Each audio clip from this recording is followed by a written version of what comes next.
श्री गणेशाय नमः। हिंदू धर्म में गणेश जी को विघ्नहर्ता, बुद्धि के दाता, करुणा के सागर के रूप में माना जाता है और ये हमारे प्रथम पूज्य देवता भी हैं। इन्हीं की एक कहानी चलिए आगे हम पढ़ते हैं।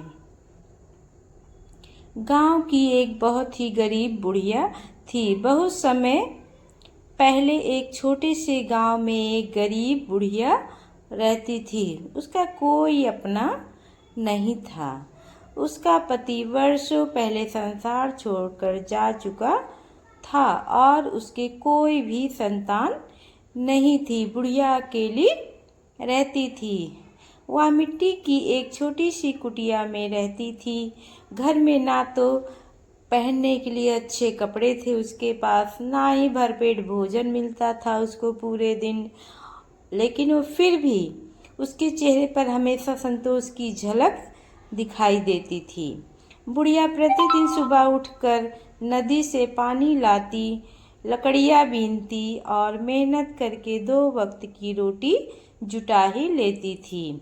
उसकी सबसे बड़ी पूजा थी कि उसकी अटूट श्रद्धा और विश्वास। वह रोज स्नान करके अपने छोटे से मंदिर में गणेश जी की मिट्टी की मूर्ति के सामने दीपक हमेशा जलाती थी और कहती थी, हे गणेश जी, मेरे पास आपको चढ़ाने के लिए कुछ भी नहीं है, बस यह सच्चा मन और श्रद्धा ही है मेरे पास।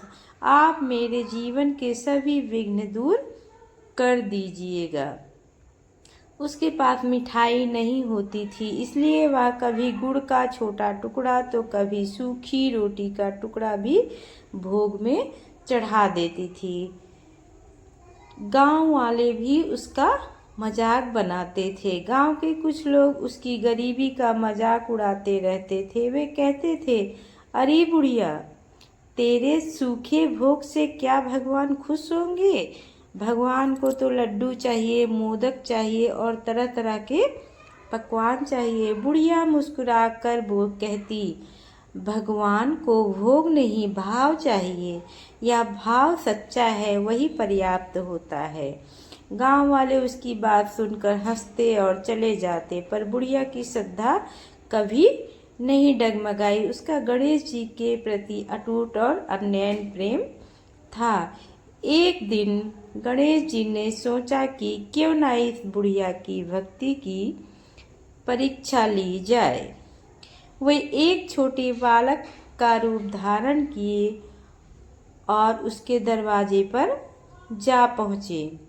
उस समय बुढ़िया अपने लिए थोड़ी सी खिचड़ी बना रही थी। बालक ने दरवाजा खटखटाया और कहा, दादी, मुझे बहुत भूख लगी है, क्या मुझे थोड़ा भोजन मिल सकता है? बुढ़िया ने बिना देर किए अपनी थाली का आधा हिस्सा उस बालक को दे दिया। उसने सोचा, मैं तो थोड़ा खाकर भी रह सकती हूँ क्योंकि मेरी तो आदत पड़ गई है, पर यह बालक भूखा कैसे सोएगा? बालक ने भोजन खाया और मुस्कुराकर पूछा, दादी, तुम इतनी गरीब होकर भी अपना भोजन क्यों बांट दी मुझे? बुढ़िया बोली, बेटा, भूखे को भोजन कराना ही सबसे बड़ा धर्म है। भगवान भी उसी से प्रसन्न होते हैं। बालक ने कहा, दादी, यदि मैं तुम्हें कुछ दूं तो क्या लोगी? बुढ़िया ने हंसते हुए कहा, मुझे कुछ नहीं चाहिए, बस भगवान मुझे इतना बल दे कि मैं रोज मेहनत कर सकूं और किसी का बुरा ना करूं। तभी वह बालक अपने असली रूप में प्रकट हो गया और चारों ओर प्रकाश ही प्रकाश फैल गया। बुढ़िया ने देखा कि सामने स्वयं गणेश जी आकर खड़े हैं। यह आश्चर्य से भर गई बुढ़िया कि ये क्या हो गया और उनके चरणों में गिर पड़ी। गणेश जी बोले, हे माता, तुम्हारी सच्ची भक्ति और दया से मैं अत्यंत प्रसन्न हूँ। आज से तुम्हारे जीवन के सारे कष्ट दूर हो जाएंगे। इतना कहकर वे अदृश्य हो गए। अब बुढ़िया की जिंदगी में परिवर्तन दिखाई देने लगा। गणेश जी की कृपा उसके जीवन में दिन प्रतिदिन चमत्कारी स्वरूप लेकर आने लगे। अगले ही दिन गांव में एक धनवान व्यापारी आया। उसने रहने के लिए एक साफ सुथरी जगह चाहिए थी। जब उसने बुढ़िया की कुटिया देखी तो उसकी सादगी और स्वच्छता से प्रभावित हुआ। उसने बुढ़िया को अपनी माँ समान मानकर अपने घर ले जाने का आग्रह किया। बुढ़िया पहले तो झिझकी, पर व्यापारी की सच्चाई देखकर उसके साथ चली गई। वहाँ उसे सम्मान, अच्छा भोजन, आरामदायक जीवन और एक अच्छा घर भी मिला। गांव वाले अब उस बुढ़िया को देख देख कर जो बोले थे उस पे पछता रहे थे। जब गांव वालों को यह सब पता चला तो उन्हें अपने व्यवहार पर बहुत पछतावा हुआ। वे बुढ़िया से मिलने गए और क्षमा याचना की।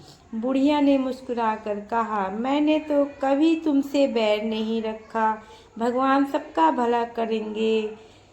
उस दिन से गांव के लोग भी सच्चे मन से पूजा करने लगे और जरूरतमंदों की सहायता भी करने लगे। अब इस कथा से हमें क्या संदेश मिलता है, आइए हम देखते हैं।